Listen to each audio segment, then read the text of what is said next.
শিল্প সাহিত্য সংস্কৃতি আর ঐতিহ্যের বাংলাদেশ, তাই তো বাংলাদেশের আপনাদের সকলের প্রিয় চ্যানেল আয়ের সাপ্তাহিক বিশেষ আয়োজন শিল্প বিনোদন নিয়ে হাজির হয়ে গেলাম আমি সুবর্ণা নওয়াদির। আর আজ স্টুডিওতে আমাদের এই আয়োজনে আমরা আমন্ত্রণ জানিয়েছি বাংলাদেশের তিনজন শিল্পমনা সাহিত্যের সাথে এবং শিল্প সংস্কৃতির সাথে সম্পৃক্ত প্রিয় মানুষদের। আমাদের সাথে আছেন কাজী জসিমুল ইসলাম বাপ্পি, 7ই মার্চ বঙ্গবন্ধুর ভাষণের ত্রিমাত্রিক সংস্করণের প্রযোজক এবং প্রেসিডেন্ট ওকে মোবাইল। সেই সাথে আরো আছেন আমাদের সবার প্রিয়তা ইফতেখার, ফ্লাগ গার্ল নুরজাহান বেগমের, আমাদের সকলের শ্রদ্ধা জন নুরজাহান বেগমের নাতনি, এবং সেই সাথে আরো আছেন বেলাল আহমেদ, সহকারী পরিচালক জনসংযোগ বিভাগ, নর্থ সাউথ ইউনিভার্সিটি। এই মিষ্টি বিকেলে আপনাদের সবাইকে অনেক অনেক শুভেচ্ছা এবং শিল্প বিনোদনের পক্ষ থেকে প্রথমেই ধন্যবাদ যে আপনাদের এত ব্যস্ততম সময় থেকে আপনারা আমাদের সাথে স্টুডিওতে সময় দিচ্ছেন। এবং আমার মনে হয় সরাসরি এই আয়োজন থেকে নিশ্চয়ই দর্শকরা অনেক কিছু জানতে পারবে আমাদের শিল্প সাহিত্যের সম্পর্কে। আমি শুরু করতে চাই কাজী জসিমুল ইসলাম বাপ্পি আপনাকে দিয়ে। বঙ্গবন্ধুর 7ই মার্চের ভাষণ নিয়ে সারা বিশ্বময় কিন্তু অনেক আলোচনা রয়েছে এবং অনেকেই অনেক রচনা কিন্তু করেছেন, সাহিত্য রচনা হয়েছে, কবিতা লিখেছেন, গল্প হয়েছে, এবং ওই সময়ের যারা আছেন তাদের মুখে আমরা যেভাবে শুনি সেটি নিয়ে আমাদের মধ্যেও, এই প্রজন্মের মধ্যেও কিন্তু অন্য রকমের একটা এক্সাইটমেন্ট কাজ করে, তা আলাদা ধরনের শিহরণ কিন্তু জাগে, এবং সেটিকে আমার মনে হয় যথার্থভাবে এই জেনারেশনের, এই প্রজন্মের কাছে তুলে ধরতে আপনি কাজ করেছেন এবং মানে প্রযোজক হিসেবে আপনি ত্রিমাত্রিক সংস্করণ তৈরি করেছেন। এই সম্পর্কে একটু বলুন আমাদেরকে। প্রথমেই ধন্যবাদ আপনার প্রশ্নের জন্য। আসলে এটা আমার একা উদ্যোগ না, যেহেতু বয়স একটা ব্যাপার, সেই ক্ষেত্রে দেখা যায় যে আপনি আপনার মাথা থেকে আপনার যুগ উপযোগী জিনিসগুলোই আসবে। কিন্তু আমি ফরিদুর রেজা সাগর ভাই, আফজাল হোসেন, আরিফিন ভাইয়ের সাথে আমি এই ব্যাপারটা শেয়ার করি। তো ওনারা যদি আমাকে, সিনিয়ররা আমাকে যদি ঠিক মতো গাইডলাইন না দিতেন তাহলে হয়তো আজকে এখানে বসে থাকা হতো না, বা আপনারা ওইটা নিয়ে কথা বলতেন না। তো যেটা আমার মনে হয়েছে, কারণ আমি ছোটবেলা থেকে আমার বড় ভাইদের কাছে মুক্তিযুদ্ধের গল্প শুনতে শুনতে বড় হয়েছে, সো ওটা কিন্তু আমার মনে গেঁথে গেছে। আর আমি পরবর্তীতে, আপনি যদি মনে করেন আমার ফাদার অফ দ্য নেশনের স্পিচটা, এখন যদি আমার সন্তান যখন দেখে, ওকে যখন জিজ্ঞেস করি যে বাবা তুমি দেখো, বলে বাবা আমি তো ওই দেখছি, তো বারবার কেন দেখতে বলছো? তখনই আমার কাছে একটা জিনিস স্ট্রাইক করেছিল যে ওরা ব্যাটম্যানের সবগুলো ক্যারেক্টারের নাম জানে, তো ওদের ভাবে ওদেরকে এই জিনিসটা পৌঁছে দিতে হবে। আর আমাদের আর কয়দিন আছে, এরপরে কিন্তু নতুন প্রজন্মের কাছে যদি পিতার কাছে পৌঁছে না দেওয়া যায় তাহলে কিন্তু হারিয়ে যাবে পিতা। জোর করে কোনো কিছু রাখা যায় না, বলা হয় প্র্যাকটিস কিন্তু চর্চা একটি বিষয়। আমি একটু শেষ করলে আপনি বুঝতে পারবেন। তো আপনি শুনতে থাকবেন যে এই এতটুকু, আমরা ওই দিন যখন 3D শোটা করছিলাম তখন মাননীয় মন্ত্রী তোফায়েল আহমেদ সাহেব কেঁদে ফেললেন। তার অর্থটা কি? একটা 70 বছরের লোক, ওনার ওই অবস্থায় উনি ওনাকে ফেরত পেয়ে ওনার চোখ দিয়ে পানি পড়লো। শোটা যখন শেষ হলো, 6-7 এ পড়া একটা ছেলে এসে আমাকে বুকে জড়িয়ে ধরে বলছে, আঙ্কেল বলেন কোথায় যুদ্ধে যেতে হবে। অসাধারণ। কিন্তু ওই ছেলেটা ক্লাস 7 এর মধ্যে আমার গায়ের লোম দাঁড়িয়ে যাচ্ছে। তো আপনি ওই বয়সের একটা ছেলের কাছে তার অর্থ ওটার মতো আর কিছু হতে পারে না। তো আমরা বললাম, উত্তরটা ছিল আমার যে বাবা তোমাদের যুদ্ধ এখন বাংলাদেশকে এগিয়ে নেওয়ার যুদ্ধ। বাংলাদেশকে, আমি এসে শুনলাম উনি ফ্ল্যাগটা নিয়ে ক্যারি করছেন, এই ফ্ল্যাগটা সারা পৃথিবীতে যাবে, আমরা একটা সুন্দর বাংলাদেশ দেখব। সো ওখান থেকে আমরা সেকেন্ড শোটা যখন করতে গেলাম, আমরা পিতাকে আসলে একটা ছোট্ট ধন্যবাদ দিতে চেয়েছিলাম। তো কারণ উনি যদি আমাদেরকে দেশটা উপহার না দিতেন তাহলে আমি আপনি আজকে এখানে বসে ওই এত দামি ক্যামেরায় বসে থাকার কোনো প্রশ্নই ছিল না, কোনোই ছিল না। আমাদের অস্তিত্ব হয়তো বিলীন হতো এত বছরে। এই জেনারেশন কেন ধন্যবাদ দিবে না পিতাকে? ওদের মনে গেঁথে দিতে হবে, ফ্ল্যাগটা দিলে হবে না। তো আমার ইচ্ছা, আমি এটা আমার যাত্রা শুরু, এবং আমি সত্যি আনন্দিত। 19 মাস কষ্ট করেছি, এখন এইখানে যারা আছেন তারা আমাকে সাহায্যের হাত বাড়িয়ে দিয়েছেন। অবশ্যই। আমি 52 থেকে 71 পর্যন্ত জি, অল্প কিছুর মধ্যে কিন্তু স্বাধীনতা হয়নি, এবং এই জিনিসগুলো ডেভেলপ করে যেন আমি এইটুকু বলতে পারি আপনাকে, চ্যানেল আইয়ের পরিবার সবসময় শিল্প সাহিত্যের সংস্কৃতি বাংলাদেশের ঐতিহ্যকে তুলে ধরতে, পৌঁছে দিতে, বিশ্বের দরবারে সেটাকে সমুজ্জ্বল করতে সবসময় কাজ করেছে, এখনো কাজ করছে। এবং আপনাদের মতো যারা এই প্রজন্মের যারা ভীষণভাবে সৃজনশীল চিন্তা করছেন, বাংলাদেশকে নিয়ে সামনে এগিয়ে যেতে চাচ্ছেন খুব চমৎকার ভাবে, তাদের পাশে কিন্তু রয়েছে। তো আমার মনে হয় যে আপনি যে এই সহযোগিতা পেয়েছেন, এই সহযোগিতা অবশ্যই অব্যাহত থাকবে। আমি আপনার কাছে আসবো, আমি আপনার কাছে আসবো, তার আগে আমি একটু প্রিয়তার কাছে আসতে চাই। প্রিয়তা, খুব চমৎকার আজকে, সত্যি আজকের বিকেলটা খুব আমার মনে হয় যে স্মৃতিতে থাকবে সবার। বঙ্গবন্ধুর ভাষণ যেমন আমাদের স্মৃতিতে আছে, আমাদের স্মৃতিতে থাকবে, যেমন ভাবে আমাদেরকে ভীষণভাবে আলোড়িত করে, সেই সম্পর্কে কোনো কথা হওয়া সেটাও কিন্তু আসলে স্মৃতিতে থাকার মতোই। এবং আমরা জানি বঙ্গবন্ধুর সেই আহ্বানেই কিন্তু মানুষ ঝাঁপিয়ে পড়েছিল, এবং তারপরে কিন্তু আমাদের এই লাল সবুজের রক্তিম এই পতাকা আমরা পেয়েছি। আর এই পতাকা আসলে কারো কিন্তু দানে দেওয়া না, আমাদের লক্ষ প্রাণের বিনিময়ে, আমাদের লক্ষ মানে মানুষের বুকের তাজা রক্তের বিনিময়ে কিন্তু অর্জন করা। এবং সেই পতাকা যখন তুমি বহন করছো, শুরু করেছো যাত্রাটা, এবং শুরু করে এখন বিভিন্ন দেশে তুমি যাচ্ছ, এর মধ্যে অনেকগুলো জায়গা কিন্তু তুমি কভার করে ফেলেছো। তোমার অভিব্যক্তি জানতে চাই।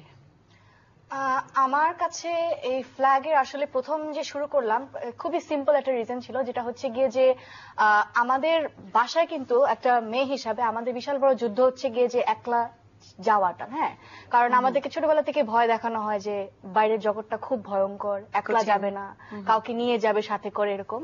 তো আমাদের সোসাইটি পারমিট করে না, ইট ডাজন্ট পারমিট। তো তখন হচ্ছে গিয়ে আমার কাছে হচ্ছে গিয়ে তখন মনে হলো যে সবচেয়ে বড় যুদ্ধ মনে বাসা থেকে বের হওয়া। হ্যাঁ, তো আমি সেরকম মানে একদমই র্যান্ডম একটা ডিসিশন, একটা ব্যাগ হাতে নিয়ে পতাকা নিয়ে চলে গেলাম আমি, ফার্স্ট জার্নি যেটা আমার শ্রীলঙ্কাতে। এরপর আমি যেটা রিয়েলাইজ করলাম যে আমাদের আরো বড় বাধা হচ্ছে গিয়ে বাইরে কোথাও অ্যাপ্লাই করা, ভিসা। 189th র্যাঙ্কড পাসপোর্ট আমাদের বাংলাদেশের। হ্যাঁ, যেখানে আমাদের ন্যাশনালিটি তো একটা issue, religion is also big issue. তো আমি যেখানে যাচ্ছি, আমার কাছে কিন্তু পাহাড় চড়া যেরকম কঠিন যে কোনো কারোর কাছে, ঠিক সেভাবে কিন্তু আমাদের একটা ভিসা পাওয়া, কোথাও যাওয়া, মানে সেও একটা নতুন যুদ্ধ, ওইটা আরেকটা যুদ্ধ। হ্যাঁ, তো এটাই শুরু করলাম যখন দেখলাম যে বিভিন্ন জায়গায় যখন বাংলাদেশের পতাকা ধরছি, আই এম অ্যামেজ যে আফ্রিকার, ইস্ট আফ্রিকা, এত ছোট একটা দেশ সিশেলসে আমি যখন পতাকাটা ধরলাম, 20 জন কি 30 জন দৌড়িয়ে আসলো আমার কাছে। আমি তাদেরকে চিনি না, একটু তো ভয় লাগে, একটা জায়গায় গিয়েছি। হ্যাঁ, তো তারা কাঁদতে কাঁদতে আমার কাছে আসছে, বলে কি আপু আমরা আপনার সাথে পতাকাটা ধরবো। মানে বাংলাদেশের এখানে, বলে কি হ্যাঁ, আমরা মাসের পর মাস এখানে কাজ করছি, এটা আমাদের পতাকা, বাংলাদেশের পতাকা, আর অনেক বছর পর আমরা দেখলাম সেটাকে। আর I get the same reaction every single place that I am going. আমার এই জিনিসটা এত ভালো লাগে যে প্রবাস বাঙালিরা যারা বছরের পর বছর কোনো জায়গায় কাজ করছে, তারা যখন আমাকে দেখে এই পতাকাটা ধরতে, তখন তারা সেটাকে নিয়ে মানে খুবই একেবারে আত্মার কাছের একজনকে মনে হয় তোমাকে, মানে পতাকাটা ধরে কেঁদে দিবে এরকম অবস্থা। আর ইন্টারন্যাশনালি আমি যেটা চেষ্টা করছিলাম, যেটা হচ্ছে কি যে আমাদের যে এই স্ট্রাগলটা, যে আমরা 10 জনের মতন কিন্তু এত ইজিলি যেতে পারি না কোথাও, আমাদের অনেক বাধা আছে কাজের ক্ষেত্রে, ট্রাভেল ক্ষেত্রে, সব। কিন্তু আমার মনে হয় যে প্রিয়তা, তোমাদের মতো এই প্রজন্মের যদি সবাই এগিয়ে আসে, মেয়েরা স্পেশালি, তাহলে কিন্তু এই বাধাগুলোকে অতিক্রম করা খুব কঠিন না। কারণ তুমি দেখো, যেভাবে বললে যে চড়াই উতরাই পার করে কিন্তু তুমি শুরু করতে পেরেছো, ইনশাল্লাহ তুমি বাকি পথটাও খুব চমৎকার ভাবে যাবে। আর সেটি দেখে অন্য, আমার মনে হয় নারীরা, অন্য মেয়েরাও কিন্তু অনুপ্রাণিত হবে অবশ্যই। এবার আমি স্যার আপনার কাছে আসতে চাই। আমরা জানি যে আপনি সহকারী পরিচালক জনসংযোগ বিভাগে কাজ করছেন, এবং সেখানে খুব চমৎকার ভাবে আমাদের বাংলাদেশের কালচার, বাংলাদেশের ট্র্যাডিশনকে তুলে ধরার জন্য আপনাদের স্টুডেন্টস যারা আছে তাদেরকে বিভিন্ন ক্লাবের মাধ্যমে কিন্তু অর্গানাইজ করছেন প্রোগ্রাম, এবং চেষ্টা করছেন যে তাদেরকে কিভাবে মননশীল করে গড়ে তোলা যায়। একটু যদি বলেন যে সামনেই তো আপনাদের কনভোকেশন আসছে, নিশ্চয়ই সেখানেও নর্থ সাউথ ইউনিভার্সিটির বিভিন্ন কালচারাল অ্যাক্টিভিটিজ এর একটা ছাপ তো থাকবেই সেখানে, সেই সম্পর্কে। ধন্যবাদ। প্রথমত এটি মার্চ মাস, নানা কারণে মার্চ মাস আমাদের বাঙালির জীবনে অনেক বেশি দাগ কেটে থাকে, এবং সব থেকে মনে হয় মাহাত্ম্যপূর্ণ। Definitely I do agree. বঙ্গবন্ধুর জন্মদিন, স্বাধীনতা দিবস, 7ই মার্চ, সব মিলে আপনি যেটি দিয়ে শুরু করেছিলেন যে আজকের এই বৈঠক বা আজকের এই আলোচনা একটু ভিন্ন মাত্রা দিয়েছে। বিশেষ করে বাপ্পি ভাই এবং প্রিয়ন্তীর সাথে যখন আমরা অফ স্ক্রিনে কথা বলছিলাম বেশ ভালো লাগছিল। যাই হোক, একটু প্রসঙ্গে আসি। আপনারা জানেন যে নর্থ সাউথ বিশ্ববিদ্যালয় হচ্ছে বাংলাদেশের প্রথম বেসরকারি বিশ্ববিদ্যালয়। প্রতিষ্ঠা লগ্ন থেকেই নানা চড়াই উতরাই, যেটি সাধারণত হয়ে থাকে, নানা চড়াই উতরাইয়ের মধ্যে দিয়ে আজকে 25 বছর পূর্ণ করেছে। রেগুলারই কিন্তু ফেস করতে হয়। ডেফিনেটলি 25 বছর পূর্ণ করেছে। তো 25 বছর মানে হচ্ছে একটি যুবক। আর আমরা যারা ছেলে মেয়েদের নিয়ে কাজ করি বা ছেলে মেয়েদের জন্য কাজ করি, সেই ছেলে মেয়েরাও এখন 25 বছরের যুবক অথবা যুবতী। আমরা মনে করি, বিশ্ববিদ্যালয়ের তরফ থেকে আমরা মনে করি, একটি ছেলে এবং একটি মেয়ের পরিপূর্ণ বিকাশের জন্য আপনার একটি sporting side as well as একটি কালচারাল সাইড কম্পালসারি। আমি আরেকটু সহজ করে যদি বলি, আমি আমার ছেলেকে, he is in O level, পরীক্ষা দিচ্ছে এবার, আমি আমার ছেলেকে সাজেস্ট করি যে you suppose to be have with sporting side and with a cultural side. এবং বিশ্ববিদ্যালয়ের প্রত্যেকটা ছেলে প্রত্যেকটা মেয়েই আমাদের সন্তানের মতো, তাদেরকেও আমরা ঠিক একই ধরনের সাজেশন দিয়ে থাকি, একই ধরনের সহযোগিতা দিয়ে থাকি, একই ধরনের পৃষ্ঠপোষকতা দিয়ে থাকি। আরো স্পেসিফিক ভাবে যদি আমরা বলি সাংস্কৃতিক চর্চা, আমরা মনে করি মানসিক সুস্থতার জন্য সাংস্কৃতিক চর্চা অত্যন্ত জরুরি। হতে পারে সেটি বিকল্পই নেই, ডেফিনেটলি হতে পারে সেটি একটা ছেলে যে যার ভোকাল আছে সে গাইতে পারে, অন্য একটা মেয়ে হয়তো মনে করতে পারে যে তার ভোকাল নেই। একটা তবলা বাজানোটা এটাও সংস্কৃতির একটা পার্ট।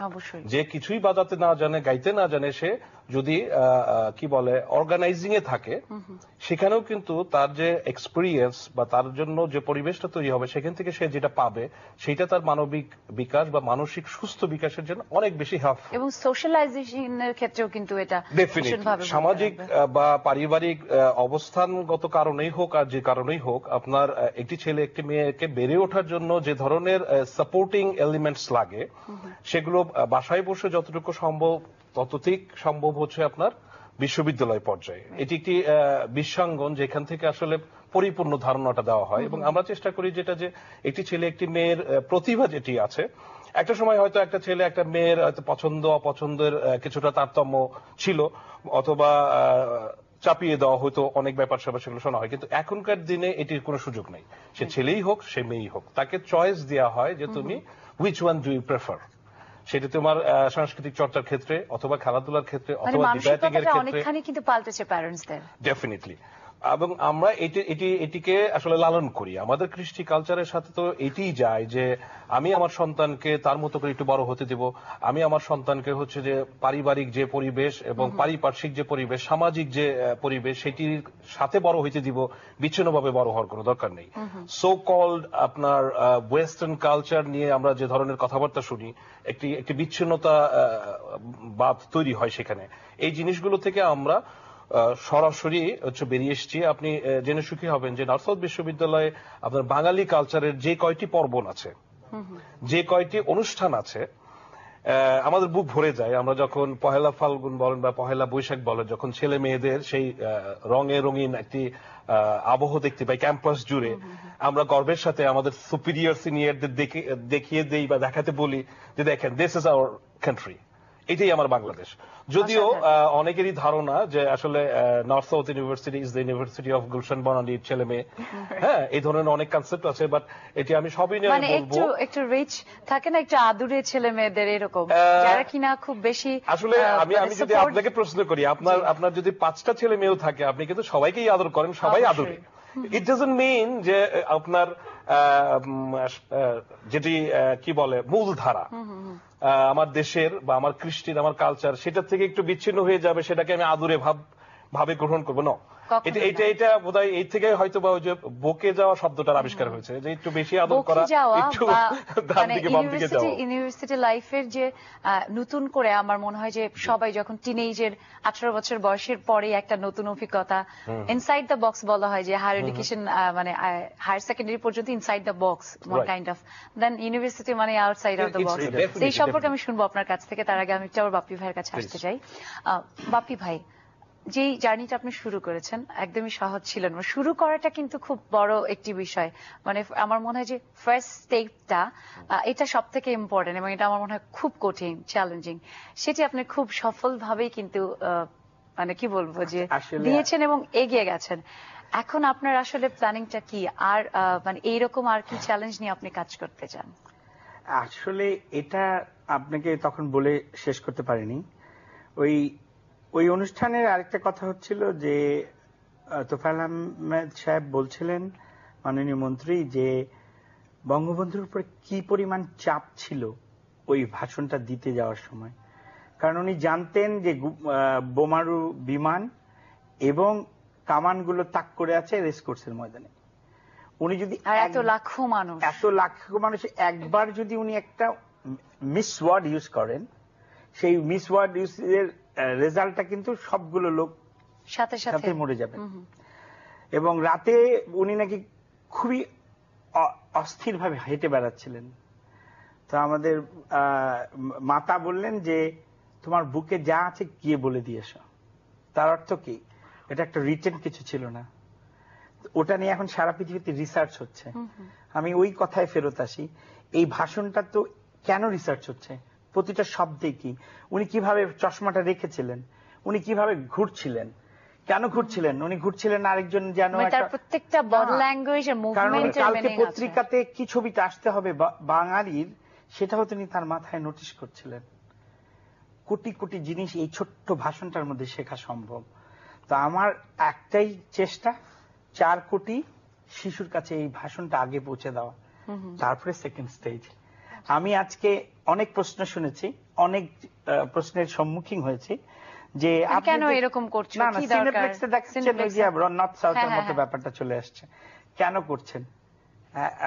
আমি গর্বের সাথে বলতে পারি, এই অনুষ্ঠানের পরে, এই জায়গাটা যাওয়ার পরে আইসিটি মিনিস্ট্রি আমাকে দ্বার খুলে দিয়েছেন, ইনফরমেশন মিনিস্ট্রি আমাকে দ্বার খুলে দিয়েছেন। এখন আমার যাত্রা কিভাবে 4 কোটি বাচ্চার কাছে পৌঁছে দেওয়া।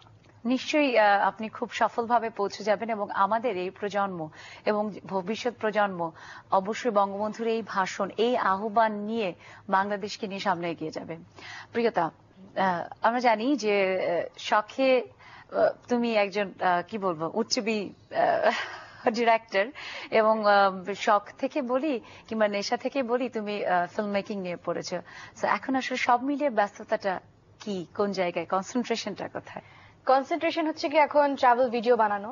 আমার একটা ইউটিউব চ্যানেল আছে, দ্য ফ্ল্যাগ গার্ল, ওটার জন্য কন্টেন্টস বানাই। আর আমার যেটা ইচ্ছা ছিল যে আমি 50টা দেশে যাব বাংলাদেশের পতাকা নিয়ে, আর ঠিক সেইভাবে 64টা ডিস্ট্রিক্টস অফ বাংলাদেশ, ওটা আমার বাইরের ফ্রেন্ডদেরকে দেখাবো। যেমন কি পরশুদিন আমি এসেছি বাংলাদেশের সৌন্দর্য, প্রকৃতি, রাইট। আর আরো কিছু আছে আমাদের যে ফোক মিউজিক, যেটার জন্য হচ্ছে গিয়ে আমি খুব অবাক হলাম। আমি যখন লাইভে গিয়েছি পরশুদিন কুষ্টিয়া থেকে, আমার বাইরের ফ্রেন্ডরা বলছে যে এটার ব্যাপারে আমাদের আইডিয়া নাই কেন। প্রিয়তা, নেক্সট কবে হচ্ছে আমাদেরকে বলো। এখানে যারা অ্যাম্বাসেডার্স তাদেরও খুব সমৃদ্ধ, আমরা আমাদের মানে সঙ্গীতে আমরা যদি বলি, সুরে আমরা এত সমৃদ্ধ। রাইট। তো আর সবচেয়ে মজা লাগলো যে আমাদের নেইবার কান্ট্রি যারা, they know everything about this. ওরা বলতেছে যে প্রিয়তা নেক্সট ইয়ার যেন মাস্ট আমাদেরকে বলা হয়, আমরা আসবো, আমরা জয়েন করবো। নেক্সট আবার এপ্রিলে কিন্তু আবার যে হিসাবে পয়লা বৈশাখ হিসাবে আপনার রাঙামাটির দিকে কিন্তু একটা খুব ডিফারেন্ট একটা সিনারিও হবে। হ্যাঁ, ওটার জন্য অলরেডি সবাই বুকিং দিয়ে রাখলো। ওটা কিন্তু মাস্ট দেখাবা, লাইভে এসে মাস্ট দেখাবা। So this is what I am trying to do, যে আমাদের ঐতিহ্যগুলোকে তুলে ধরতে। অসাধারণ। এবং আমার মনে হয় যে এভাবে এক এক করে যদি এক একজন এক একটা সাইড নিয়ে, আমাদের এত কিছু, বাংলাদেশ আসলে কি বলবো যে সৃষ্টিকর্তার অপূর্ব সৃষ্টি, কি নেই আমাদের। সবাই যদি এক একটা সেক্টর নিয়ে, যেমন বাপি ভাই কাজ করছেন, তেমনি তুমি যেমন কাজ করছো, এরকম ভাবে এক একজন এক একটা সেক্টর নিয়ে যদি কাজ করে, আর বিশাল একটা তাহলে ভয় কিন্তু বাংলাদেশকে কিন্তু আমরা খুব চমৎকার ভাবে আসলে তুলে ধরতে পারি বিশ্ব দরবারে। আমাদের সবাই বলছি যে আমরা পোরেস্ট কান্ট্রির মধ্যে একজন, না আসলে আমরা রিচেস্ট, আমরা ইতিহাস ঐতিহ্য এবং সংস্কৃতিতে কিন্তু আমরা অনেক সমৃদ্ধ। যদি বলতে দেন, অবশ্যই আমাদের 18 কোটি বা 16 কোটি 17 কোটি what ever the data is, এই প্রতিটা মানুষ আপনি একবার চিন্তা করে দেখবেন, আমার পাশে বসে যখন একটা ছেলে ফ্লাইটে যায়, সিট বেল্ট খুলে লাফ দিয়ে উঠে দেখে যে না বাংলাদেশকে যদি আরেকবার উপর থেকে দেখতে কেমন লাগে, কিন্তু ওর কিন্তু ওই সেন্সটা নাই যে সিট বেল্টটা খোলা যায় না। ও ওই দেশে গিয়ে ও ওই জায়গায় গিয়ে একবেলা খেয়ে আরেকবেলা না খেয়ে টাকাটা বাংলাদেশে পাঠাচ্ছে। তার মানে আমাদের প্রতিটা সন্তান, প্রতিটা লোক একজন সৈনিক। আপনি $24 বিলিয়ন প্রতি বছর ফিক্সড আসে আপনার দেশে, $26 বিলিয়ন গার্মেন্টস থেকে আসে। আমাদের আমাদের নেভি এয়ারফোর্সের joint force is bringing 18 to 20 billions. So এই জনশক্তিকে যদি আমরা কাজে লাগাতে পারি, স্কাই ইজ দ্য লিমিট। আমাদের কিছুই করতে হবে না, ওদেরকে একটা প্ল্যাটফর্ম দিতে হবে, ওদেরকে জানতে হবে। আপনার পিতাকে না জানলে আজকে আপনি এখানে বসে থাকতে পারতেন, আপনার মাতাকে না জানলে পড়তে পারেন কোনোভাবে না। নিজের আসলে আইডেন্টিটিটাকে ধরে রাখতে হবে। জানার প্রসঙ্গ ধরে বলি, তখন যেটা বলছিলাম যে আপনার কাছ থেকে যখন ব্যাক করলাম তখন বলছিলাম যে ইউনিভার্সিটির এডুকেশনটা আসলে কিন্তু আউটসাইড দ্য বক্স। সো মানে বিশ্বের যা কিছু সমস্ত কিছু একটু অন্যভাবে, একদম যাকে বলে যে যেখানে কোনো সীমা থাকবে না, কোনো বাধা থাকবে না, প্রাচীর থাকবে না, সেভাবে জানা। কিন্তু এই সময় এরকমও হয় যে অনেক সময় এই সময়টাতেই অনেকে বকে যায়, অনেকে সংস্কৃতির নামে অসংস্কৃতি চর্চা করে। আপনারা কিভাবে দেখেন এই বিষয়টাকে? ধন্যবাদ। এটি খুব সাধারণ এবং স্বাভাবিক একটি বিষয়, বা জীবনের একটি খুব সরল সমীকরণ আমি বলবো। আমার ছেলে বা আমার মেয়ে, আমি প্যারেন্টস হিসেবে তো চাইবই যে ফার্স্ট হোক, ক্লাসে সে ফার্স্ট হবে, সে হচ্ছে প্রিয়তির মতো হচ্ছে মেয়ে হলে পাহাড়ের চূড়োয় উঠবে, বা বাপি ভাইয়ের মতো হচ্ছে যে এরকম সৃষ্টিশীল কিছু কাজ করবে। এটা তো প্রত্যেক বাবা মাই চায়। অবশ্যই চাওয়ার সঙ্গে পাওয়ার যে আপনার একটা গ্যাপ থাকে, এই গ্যাপটা আসলে ফিল করতে হয় বাবা মার পাশাপাশি শিক্ষক এবং হচ্ছে যে কমিউনিটিটা আছে। এখানে দেখেন যে state should play a vital role. রাষ্ট্রীয় একটা দায়িত্ব আছে, সমাজের একটা দায়িত্ব আছে, পিতামাতার একটা দায়িত্ব আছে, শিক্ষকের একটি করণীয় আছে, দায়িত্ব আছে।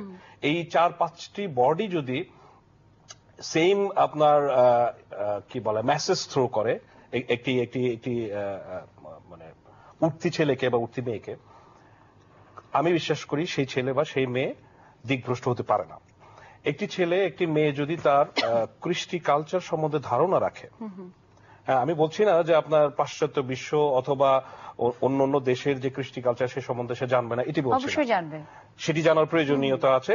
ইউনিভার্সাল বা ইউনিভার্সিটি সেই জায়গায়, কিন্তু আপনার বেসিকটা আপনাকে রাখতে হবে ভিতরে, অনুভব করতে হবে, এবং সেটার জন্য একটি দরদ থাকতে হবে, একটি মায়া থাকতে হবে, একটি ভালোবাসা থাকতে হবে যে this my country, this my family, this my society. আমি বড় হচ্ছি, আমাকে আলো দিচ্ছে, বাতাস দিচ্ছে বাবা মা, আমার শিক্ষক সবাই দিচ্ছে। Time to pay back. I suppose to think on that way, যে আমাকে কিছু দিতে হবে। এই চিন্তাটা যতক্ষণ পর্যন্ত না একটা ছেলে বা একটা মেয়ের মধ্যে আসে, ততক্ষণ পর্যন্ত কিন্তু সে আসলে নিজেকে পরিপূর্ণ হিসাবে মানুষ হিসেবে তৈরি করতে পারে না।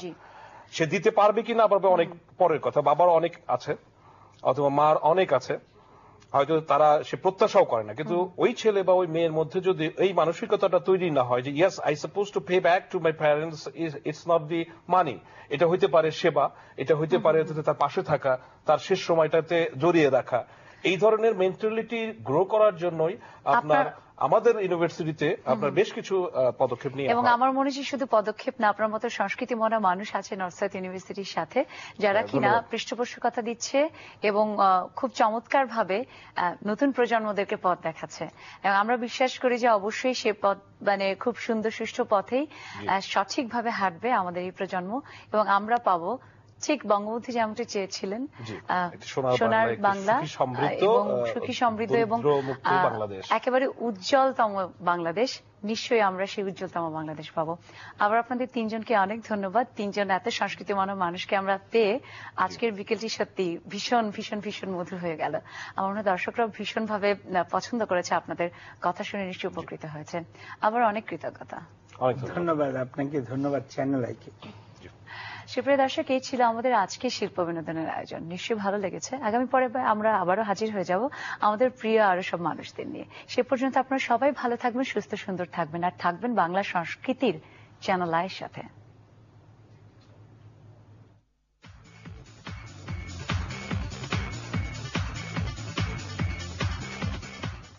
1971 স্লোগান